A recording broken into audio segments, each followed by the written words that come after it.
ॐ सहना भवतु सहनौ भुनक्तु सह वीर्यङ्करवावहै तेजस्विनावधीतमस्तु मा विद्विषावहै। ॐ शान्ति शान्ति शान्तिः। ॐ पूर्णमदः पूर्णमिदं पूर्णात् पूर्णमुदच्यते पूर्णस्य पूर्णमादाय पूर्णमेवावशिष्यते। ॐ शान्ति शान्ति शान्तिः। श्रुतिस्मृतिपुराणानाम् आलयं करुणालयं नमामि भगवत्पादं शङ्करं लोकशङ्करं। शङ्करं शङ्कराचार्यं केशवं बादरायणं सूत्रभाष्यकृतौ वन्दे भगवन्तौ पुनः पुनः। ईश्वरो गुरुरात्मेति मूर्तिभेदविभागिने व्योमवद्व्याप्तदेहाय दक्षिणामूर्तये नमः।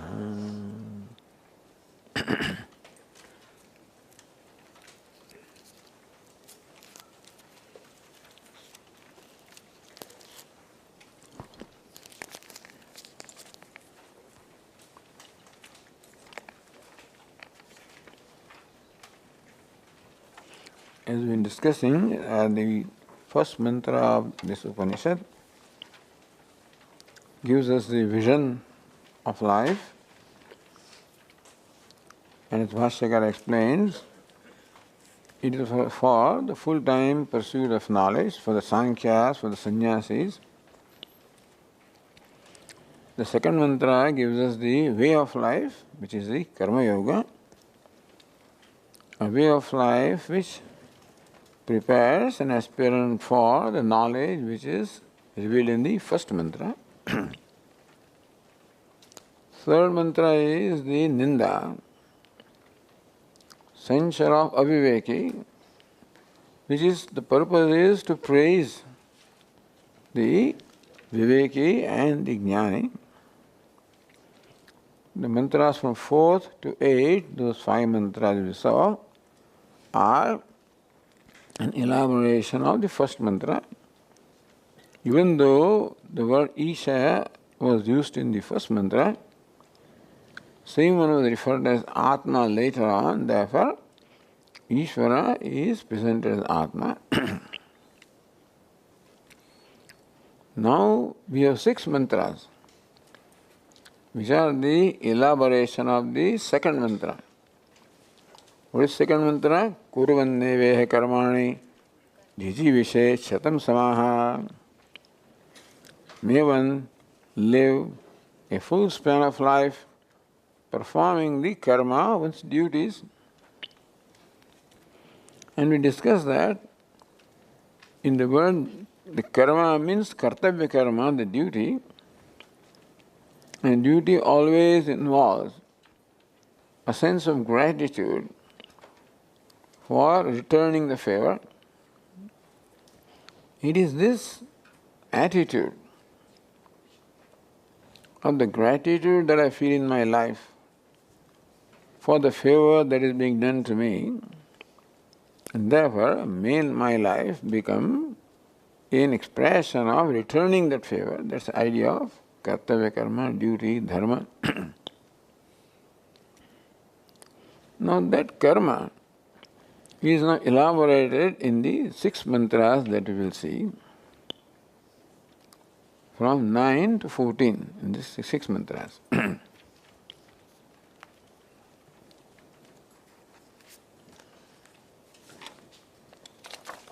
So,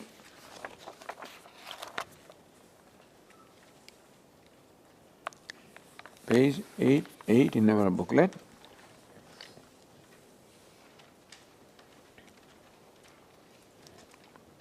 We'll read the mantras 9, 10 and 11 just to get an idea of what the Upanishad is talking about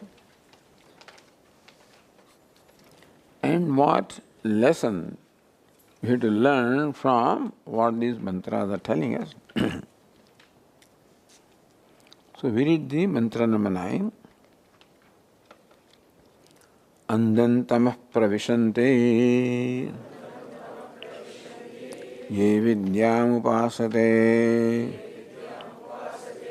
tato bhuya iva te tamaha yo vidyayam rataha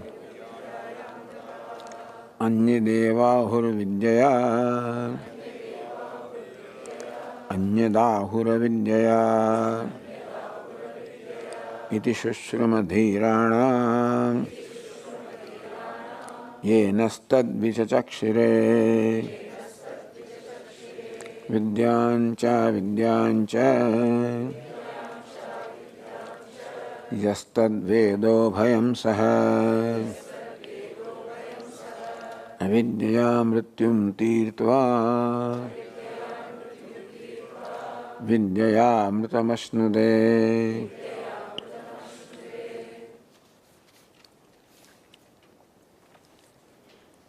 The reason why we recite these mantras, and we'll see the translation, is that these mantras are conveying to us something very important in a language which is strange to us. The 9th mantra says, Andan tamaha pravishanti ye avidyam upasate. Avidyam upasate, those who worship ignorance. Te andan tamah pravishanti, enter blinding darkness. All these things are new to us. What is blinding darkness? What is practicing avidya? Ye avidyam upasate. Those who practice ignorance, te andan tamah pravishanti. Tamah is darkness. Andan tamah, blinding darkness. Andam is blind. So they enter blinding darkness who are devoted to karma, avidya. Tato bhuya ivete tamaha yo vidyayam rataha. On the other hand, those who are devoted to vidya, those who are devoted to avidya, enter blinding darkness after leaving this world. And those who are devoted to vidya enter even greater blinding darkness. Very strange.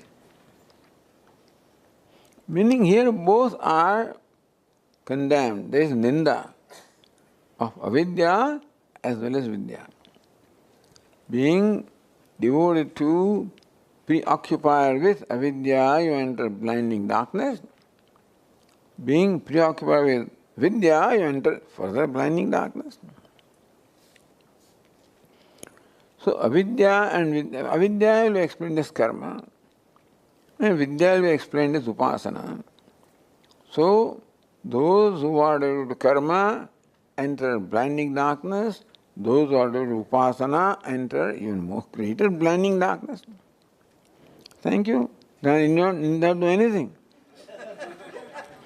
After all, I'm going to enter darkness only. What so? Let us give up both.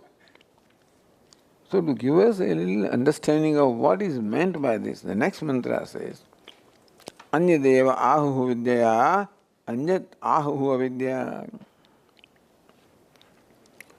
Vidya, by vidya or upasana, anyat, they gain one phala.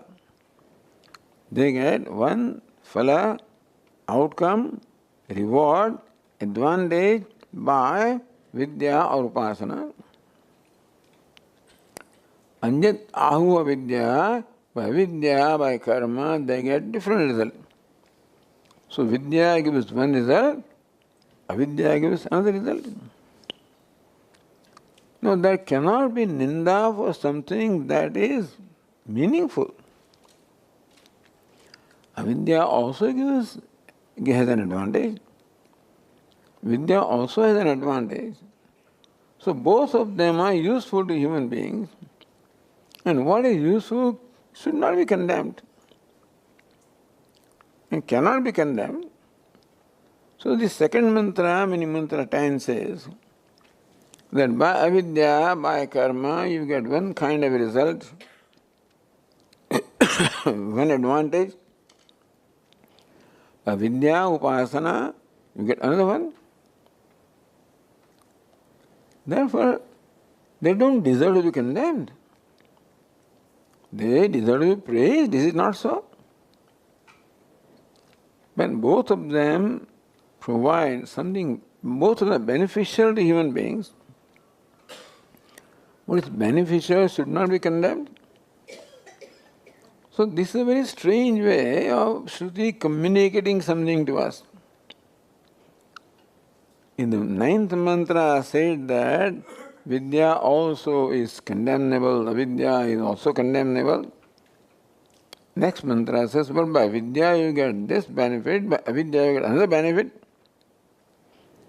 So really nothing should be condemnable. So what's the benefit? The 11th mantra says, Vidyam cha avidyam cha yastad veda ubhayam saha. Those who practice both vidya and avidya, avidya mrityum tirtva, they cross mrityu or death by avidya, vidya amritam ashnute, and by vidya they attain amritam, immortality. These things have in fact created a lot of debate, lots of interpretations, these mantras, and therefore this Ishavasya Upanishad perhaps has the greatest number of commentaries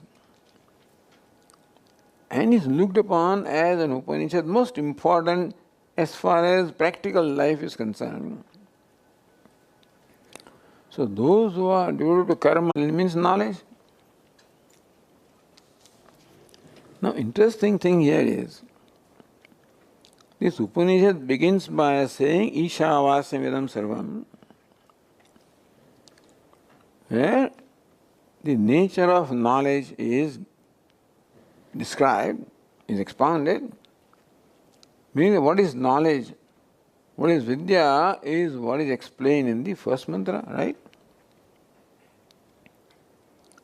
And second mantra talks about karma. So we would think that avidya means karma. Why should avidya means karma? Avidya means ignorance. Ignorance of what? Ignorance of the self. What does self-ignorance do?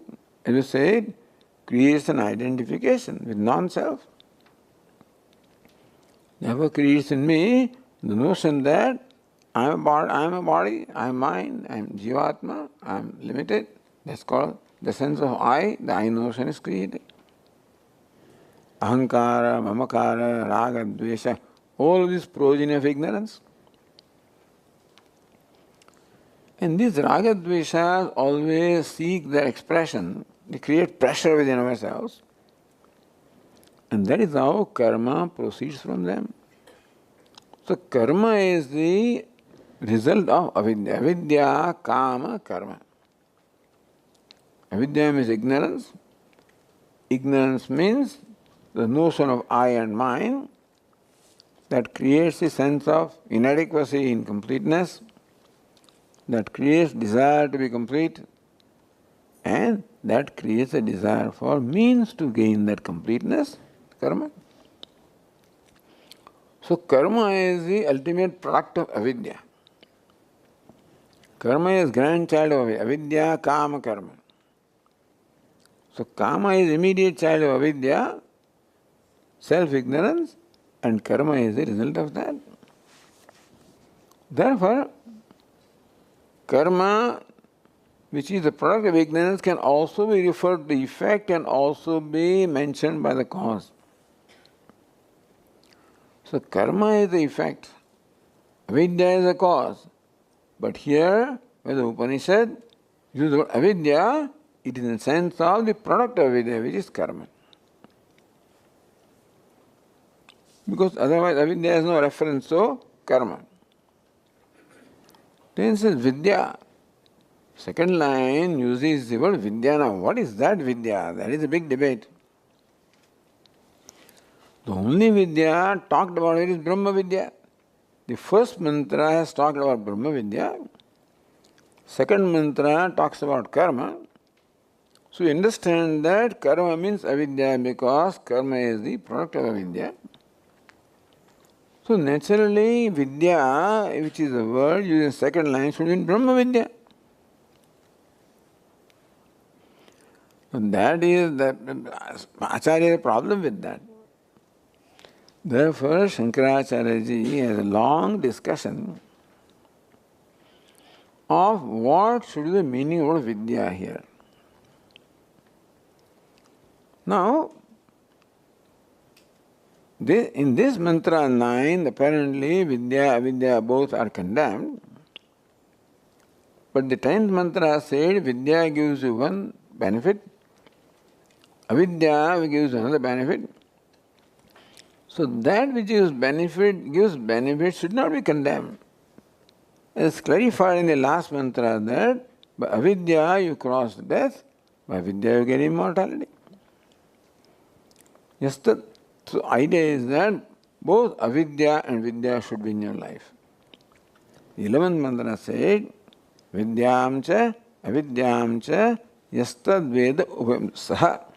So means together, the one who practices both vidya and avidya, he gains the benefit of crossing over death by avidya and gains immortality by vidya. So Bhashyakara says that by way of these three mantras, in fact, Upanishad wants to say that there should be both vidya and avidya in our life, and that one person should practice vidya and avidya both. Now, avidya, they are opposed to each other. How can you both practice? So what is vidya? Does vidya, word vidya mean Brahma Vidya? Is it possible to practice both Brahma Vidya and karma together? Avidya means karma, that everybody agrees. What is vidya? That is where the problem is. If by vidya you mean Brahma Vidya, and Upanishad says that one should practice vidya and avidya together, meaning Brahma Vidya and karma together, then Shankaracharya asked, is it possible for a person to simultaneously pursue Brahma Vidya as well as karma? Understand that for me to perform karma requires me to have a sense of kartrutva or doership. For example, for me to speak these words requires me to have the notion that I am a speaker. So first speaker should arise in me, then speaking takes place. A thinker should arise in me, then thinking. So shall we take a walk? So walker should first arise, then walking takes place. If walker does not arise, no, I think we won't go today. Walking does not take place if there is no walker. Come on, please sing one bhajan. No, not today, Swami. So a singer does not arise. If singer is not there, if karta is not there, karma does not take place. So we have to motivate our children, come on, study. He is playing with his, cell phone, with this thing. Come on, there is examination coming. But somehow that student does not arise inside. Therefore, study does not take place. Children don't want to eat also, they are so busy playing. Come on, have your food. No, even though he is hungry, but he is more interested in playing. So unless eater arises, then only eating takes place. This is what mothers have to do. Create an eater there, not just say, hey, eat. Create an eater. Not just study, create a student, then you will study. Otherwise, we are not successful. This fellow doesn't listen to me, Swami. Doesn't study, doesn't eat, doesn't do this, because that thing does not arise. In short, for me to perform karma, a karta should first arise. Karma or action presupposes karta or agent of action. Now, if vidya means Brahma Vidya, is it possible for karma and Brahma Vidya to go together? What is Brahma Vidya? Brahma Vidya is that which says karta is mithya. Brahma Vidya means contemplation upon or deliberation of Brahman. What is Brahma? Akartru, abhoktru. So the one who is pursuing Brahma Vidya is always pursuing akarta aham, abhokta aham, I am akarta, I am abhokta, I am nitya mukta. But karma requires that I should be karta. Therefore, the simultaneous practice of Brahma Vidya and karma cannot be, because Brahma Vidya requires me to entertain the understanding that I am akarta, whereas karma requires me to entertain the understanding that I am karta. They are opposed to each other. So Brahma Vidya and karma, they cannot coexist, because Brahma Vidya eliminates the very basis of karma. Karma requires a karta, and Brahma Vidya is akarta aham. So one who is contemplating on Brahman, how does he contemplate? I am akarta, I am a non-doer, I am actionless. Karmani akarmayah pasyet. One who contemplates that I am actionless. Whereas one who is to perform karma, what does he say? I am a karta, I am doing this action, Agnihotra karma I am doing. So karma requires me to assume the kartrutvam. Brahma Vidya calls for negating kartrutvam. Then only can I know the self is Brahman when I recognize that kartrutva, doership is projection, superimposition.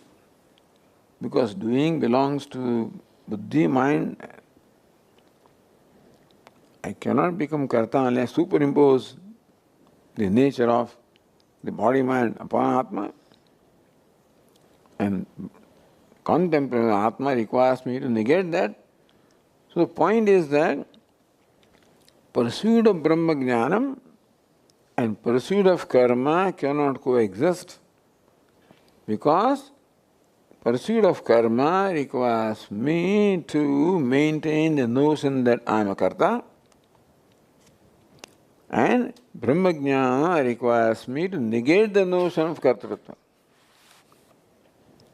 Therefore, performance of karma or duty in particular, duty means a deliberate action, and the pursuit that I am Brahma cannot coexist, because my being Brahman akarta negates idea of kartrutva. Therefore, if Vidya means Brahma Vidya, Upanishad says that avidya and vidya should be practiced together, then if that word Vidya means Brahma Vidya, which requires me to negate the sense of doership, and performing karma, which requires doership, they cannot coexist. Therefore, Bhashyakara says, word Vidya cannot mean Brahma Vidya. Now, that is, you need a great justification, because no other Vidya is mentioned here. The only Vidya mentioned here is Brahma Vidya. And for you to prove that even when Upanishad uses the word Vidya, it doesn't mean Brahma Vidya,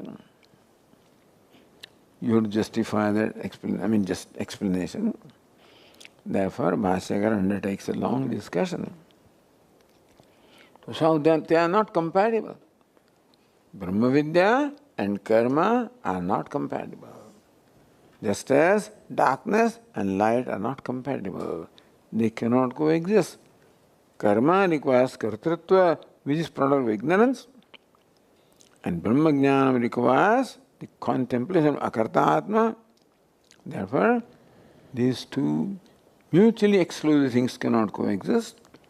Therefore, word Vidya here cannot mean Brahma Vidya. It is very bold. Only Vidya mentioned here is Brahma Vidya. Understand that, On the face of that, for you to claim that Vidya does not mean Brahma Vidya, people are not happy with Bhashyakara when he has this kind of views, which seem to contradict the general convention, that hey, you must pursue both. So then what is the meaning of Vidya? It's not Brahma Vidya. Then Bhashyakara says Vidya also is used in the Vedas sense of upasana, mental worship. Karmana pitrulokaha vidya devalokaha.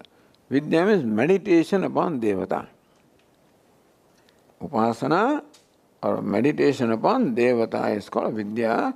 So the dhyanam or the meditation that this scriptures prescribe is meditation upon a devata. Meditation of Ishvara. Saguna Brahma. That's the usual meaning of the word meditation or upasana here. Although there are a million kinds of meditations in the world now, but in the Vedic context, Vidya or meditation was used in the sense of mental worship of Ishvara. Meaning that according to them, when you maintain your mind a flow of your Ishtadevata, whether it is Lord Shiva, Lord Vishnu, Lord Krishna, Devi, who Ishtadevata is? Ganapati. Maintain that flow of thought is called upasana, meditation. Therefore, the word Vidya here should mean upasana because that alone is compatible with karma. Upasana means meditation. It is also mental karma. When it's Om Namah Shivaya, Om Namah Shivaya, Om Namah Shivaya, Om Namah Shivaya, then also I am performing an action, a mental action. So just as for me to perform the puja, a physical action requires me to maintain the notion of doership, so also for me to say Om Namah Shivaya, mental action also requires me to maintain the notion of doership. Both are karma. One at the physical level, other at the mental level. But the karma nevertheless. And karma calls for a sense of kartrutva or doership. Therefore, Vidya, in the sense of upasana, which also requires kartrutva, and avidya, meaning karma, which also requires kartrutva, are compatible because they can go together. If one cancels the other, they are not compatible. Cat and mouse cannot be in one place because one cancels the other. Darkness and light cannot be in one place because one cancels the other. So the Brahma Vidya and karma cannot be in one place because Brahma Vidya cancels the basis of karma. Therefore, with elaborate discussion, Bhashyakara establishes that the word Vidya here means upasana or mental worship. Then there is a compatibility between Vidya and avidya or karma. If Vidya were to mean Brahma Vidya, there is no compatibility. Therefore, the word Vidya is upasana, which not come as yet, the point. But then we should think that Kurvan Nevehe Karmani Jijivishe Shatam Samaha. When second mantra told us that one should desire to live a full span of life, performing karma, by that word karma we should understand both the karma, physical karma, as well as mental karma, upasana. So second mantra says that we should spend our life worshipping Ishvara. Both are means of worshipping Ishvara. The word karma is used in the sense of means of worshipping Ishvara. Karma means performing your duties or physical actions in the spirit of worshipping Ishvara. Upasana means performing mental action in the spirit of worshipping Ishvara. So worship of Ishvara is the common aspect of both. Meaning that the Upanishad says that the life should be worshipful. Pujya Swami says it should be a prayerful person. Call it prayerful, call it worshipful. Bringing Ishvara into our life. Meaning that Ishvara must occupy a central place in our life. Ishvara should become the very focus, center in our life. Then only someday you will discover Ishvara as yourself. In order to discover the oneness or identity of Ishvara, the first step is to worship Ishvara. Second step is to know Ishvara. So knowledge of Ishvara becomes possible when my mind is tuned to Ishvara. For knowing anything, you must tune to that. For knowing small atomic entities, you use a microscope. So that you tune up with that little subtle thing, then you know that. For knowing something very far away, you use what? A telescope. To first tune up with that, that is when knowledge takes place. So knowledge requires tuning up. Therefore worship brings about the tuning up with Ishvara. Perform karma as an offering to Ishvara. Perform upasana also as a worship to Ishvara. So both karma and upasana are nothing but worship of Ishvara, carried out at two different levels. At the level of physical level, that worship is called karma. Mental level, worship is called upasana. Meaning that the central thing is worship. Worship of Ishvara is a means of knowing Ishvara. And worship is performed at the level of karma, called kartavya karma or yoga. Yoga means attitude of worship. So karma yoga is performing our duties, the attitude of worship. Then only it becomes yoga. Not just doing duties. Doing duties with the attitude of worship. Then it becomes a means of knowledge of Ishvara. So when it is said in the second mantra, that one should desire to spend the entire span of life performing karma, kurvan nevehe karmani. Then that karma means both the karma and upasana. When action and meditation both are performed in the spirit of worshipping Ishvara. Therefore, some meditation which, as far as we are concerned in the Vedic tradition, that can be admitted as meditation which is of the nature of worshipping Ishvara.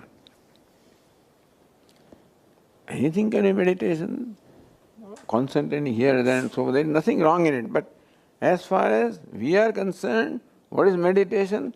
Meditation is the mental act of worship. It's called vidya here. Meaning that one should seek to live a life of worshipping Ishvara, both at the level of karma, physical level of upasana, mental level. And both of them should be there. Not that now we perform karma and then upasana. Both of them should be there. This is what Upanishad wants. So this strange language, which is difficult to interpret, which has thrown so many commentators in many ways, and these verses are interpreted various ways by different people. And commentators have their own agenda. So every commentator sees his own agenda in what they interpret. So Shankaracharya is not very popular among many people because he comes with the best reasoning. The problem with Shankaracharya is that he comes with such a reasoning that we cannot refute it. Akatya yukti comes with yukti or reasoning, which other people find very difficult to refute, and therefore they don't like him. The whole Brahma Sutra is written Bhashya, explaining Brahma Sutra as revealing the theme is Jiva Brahma Aikya. Don't think that's only interpretation of Brahma Sutra. Every Acharya has his own interpretation. Therefore, Madhvacharya would interpret Brahma Sutra to mean duality. And Ramanujacharya would explain Brahma Sutra as Vishishtadvaita. Shankaracharya preceded all of them, understand? They had the background of what Shankaracharya explained, and still they came with this because they were not happy with it. They thought that this Vedanta is very shushka, is very dry. Non-duality is dry. There is no rasa. Rasa is in worship. Worship requires, you the worshipper and Ishvara the worship, then only there can be worship, there can be rasa. So Shushka Vedantins are very branded as dry people. Anyway, these are all the different charges made against Shankaracharya and Vedantins also. But no, Vedanta does not mean only dryness. Vedanta includes worship. You can say that Vedanta primarily addresses itself to what is to be done after worship. Meaning that contemplation upon the self presupposes a mind that has gained maturity through worship. So worship of Ishvara is first step called yoga for maturity of mind, and knowledge of Ishvara is the second step. Lokesmin, Dvidhanistha, this twofold nishtha is explained. And that is how all explanation is consistent with the overall teaching of Shankaracharya. One thing about Bhashyakara is he is consistent. Bhagavad Gita is not a simple text to explain, by the way. Nothing is simple. We study Bhashya, everything is all right for us. But if you take that text, then we find Bhashyakara very often falling into long discussions. Because these texts do not lend themselves to one simple explanation. Anyway, I don't want to go further. Someday we'll talk with them. But the idea is that, so that is why all these interpretations are important. But now, in light of what we just talked about, now we can read these three mantras again and discuss them.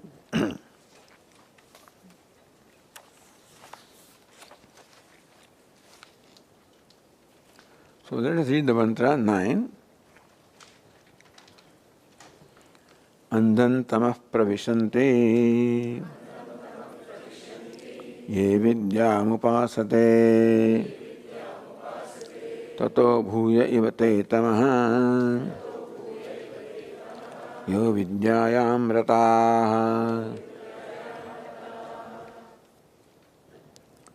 Ye avidyamupasate te andhan tamah pravishanti. One te should be added. Ye avidyam upasate. She translates those who worship. Avidya means karma. We said avidya, kama, karma. Avidya, self-ignorance, is a cause that creates, number one, a sense of inadequacy or incompleteness within myself. That creates a desire to become complete.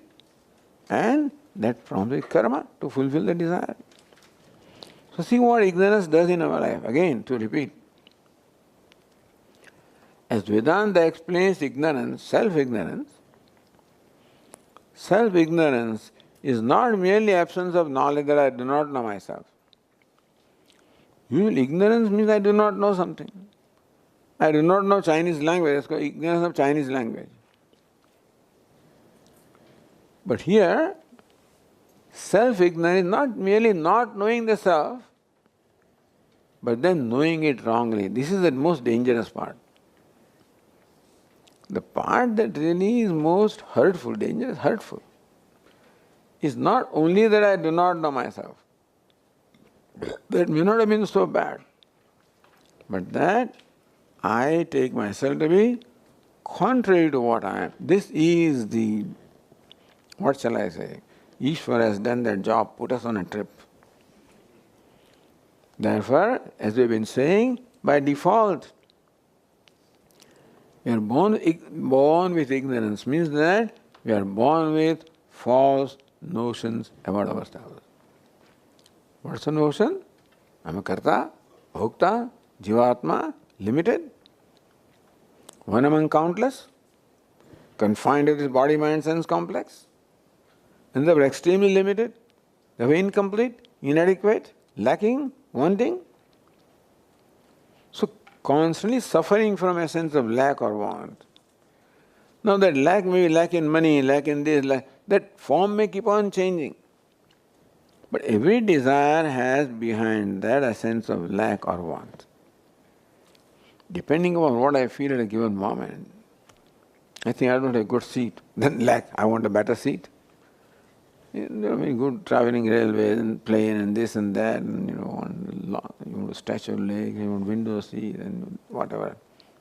You pay some premium and get your selected seat.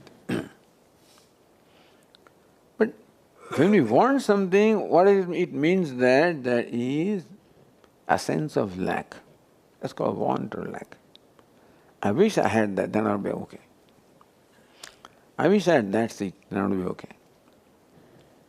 Now what are you serving today for lunch? Oh, I wish I had that thing, then I would be happy. So a desire, what does it mean? It means that if my desire is fulfilled, then I will be happy. Fulfillment of a desire is means of happiness. What is happiness? Then I will be comfortable with myself. Understand, what is happiness? Happiness means being comfortable with myself. Unhappiness means not being comfortable with myself. Which is what we are born with. And they were constantly struggling to discover self-comfort in various ways, struggling. Poor fellow not finding, but then everybody is struggling for happiness, meaning finding comfort with one's own self. So this is the karma. Karma is usually the result of this want or lack which creates desire. And therefore, by avidya, what is meant is karma. This is sakama karma. Even nishkama karma also presupposes avidya. Nishkama karma also requires a sense of kartrutva. So not only sakama karma is result of desire, nishkama karma also I can perform when I am a karta to begin with. So nishkama karma also presupposes kartrutva. And kartrutva is result of ignorance. So here by avidya is meant ignorance in the form of kartrutva, not ignorance in the form of desire.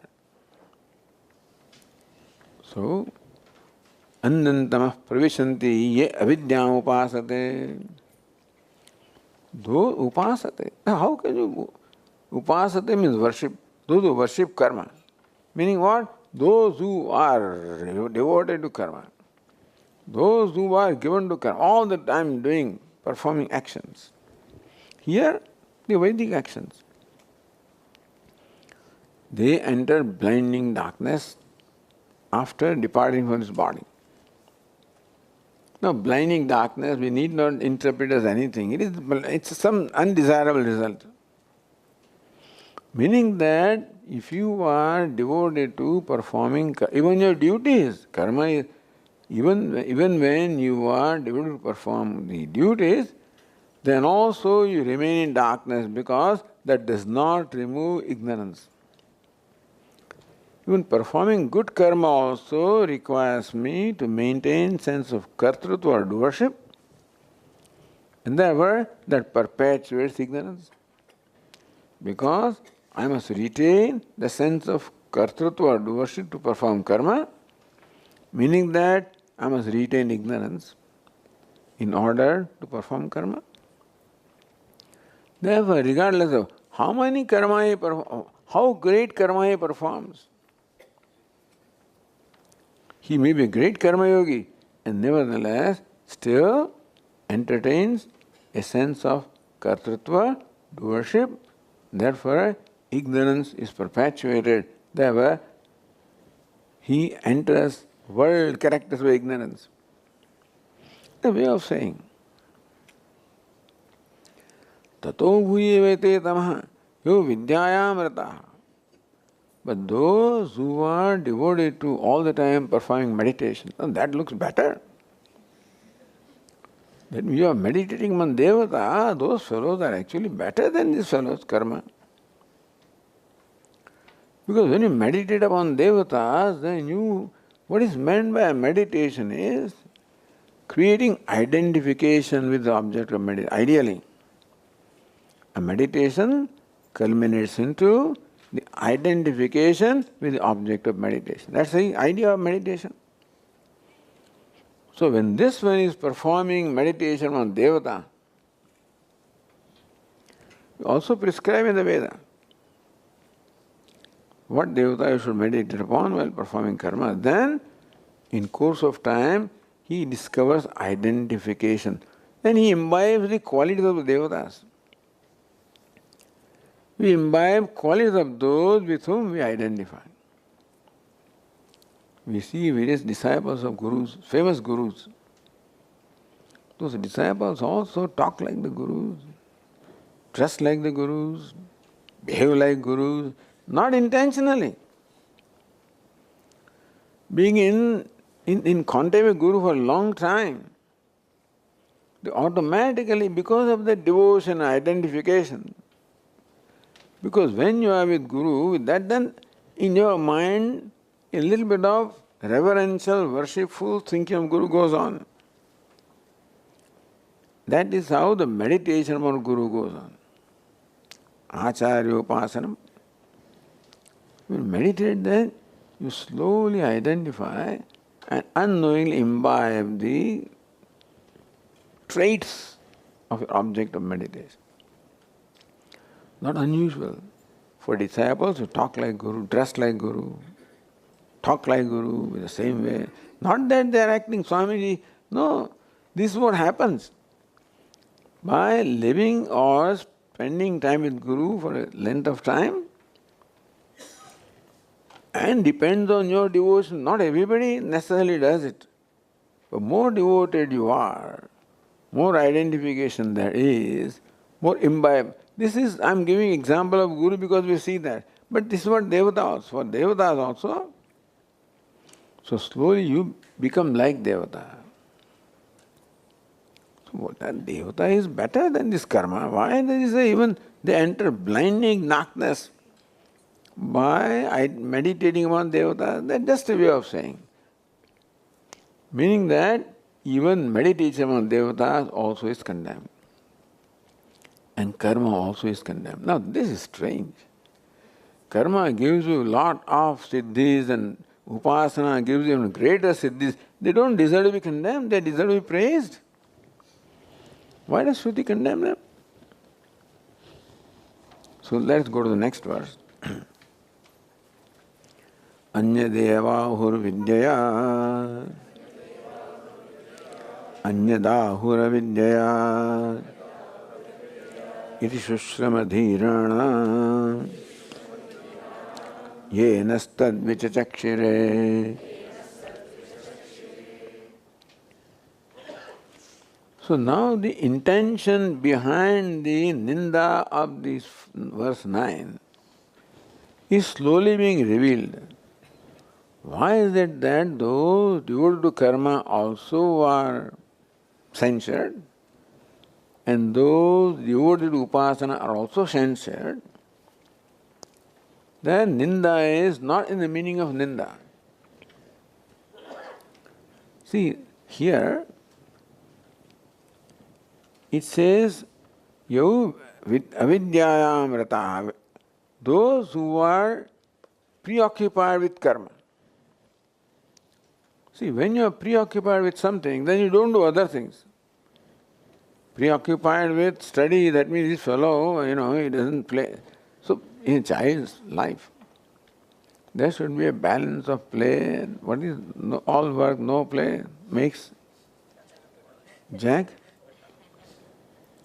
All work, no play makes him a dull boy.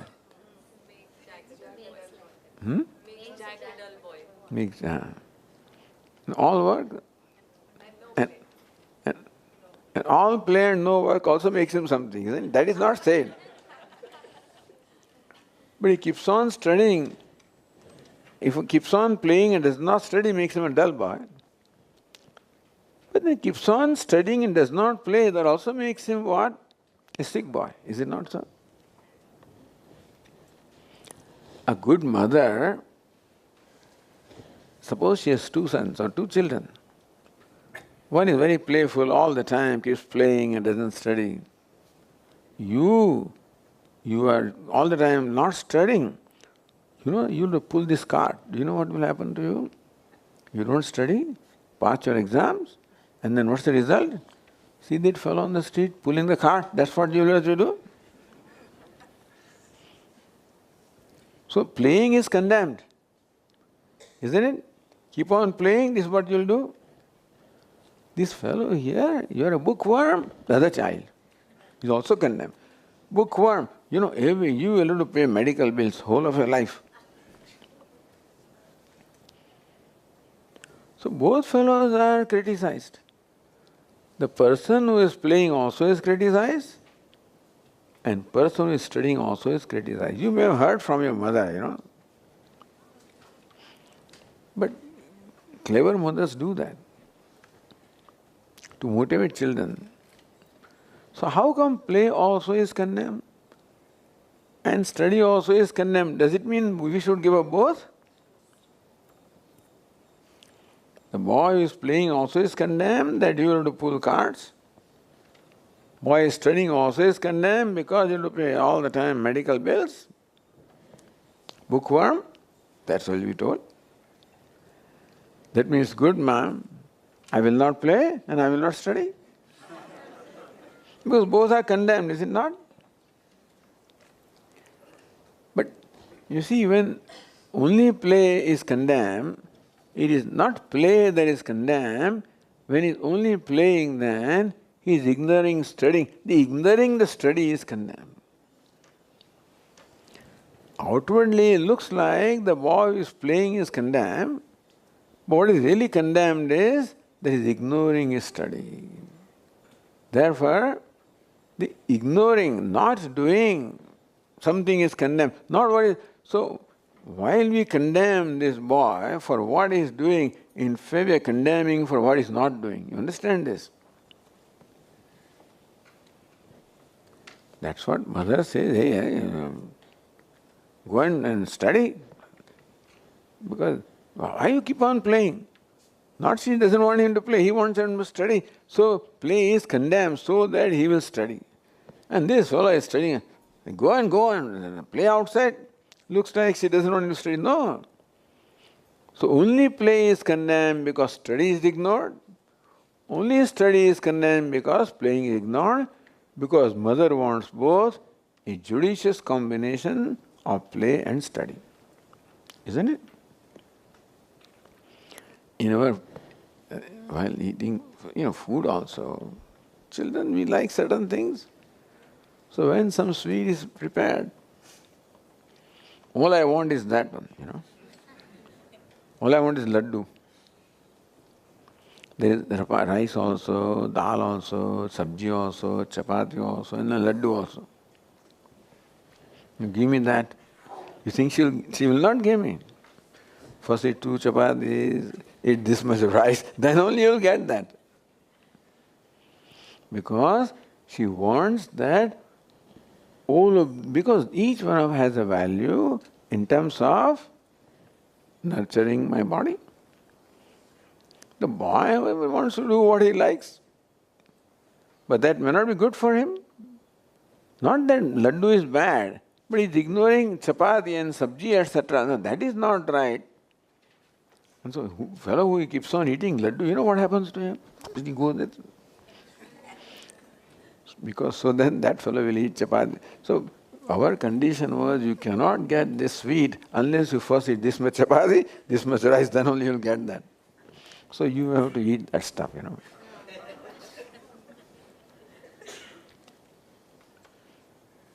This is called samuccaya.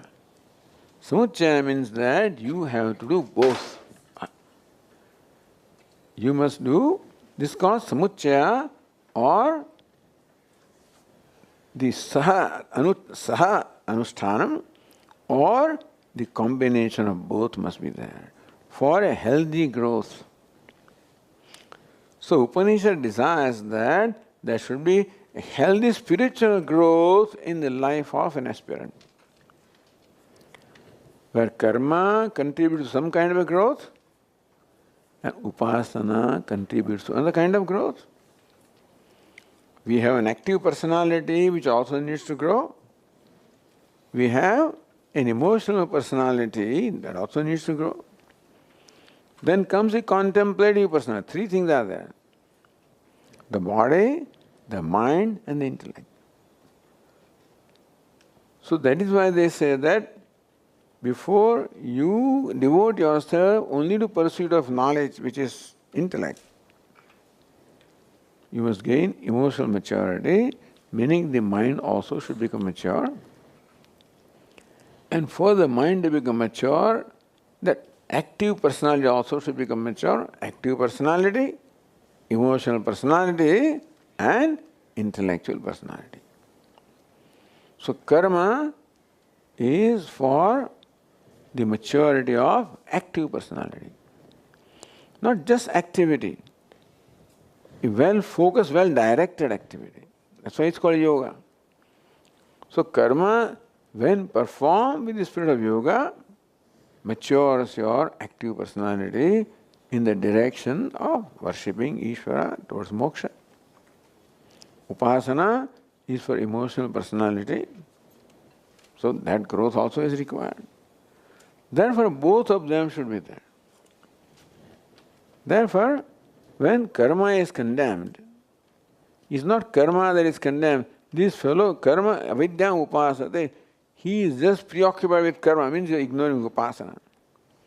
So it is not performed karma that is condemned, it is the negligence of upasana that is condemned. So it is not performed upasana that is condemned, it is the neglecting karma that is condemned. So understand this. What is condemned? Looks like the fellow who is devoted to upasana goes to blinding darkness. But when he devoted to upasana, meaning he is not doing karma, not performing his duties. And therefore he misses out on what those duties would have to contribute. And only duties, doesn't do any worship. He is also condemned because he is deprived of what the upasana or worship would contribute. So this is the idea behind the apparent condemnation of karma and upasana both.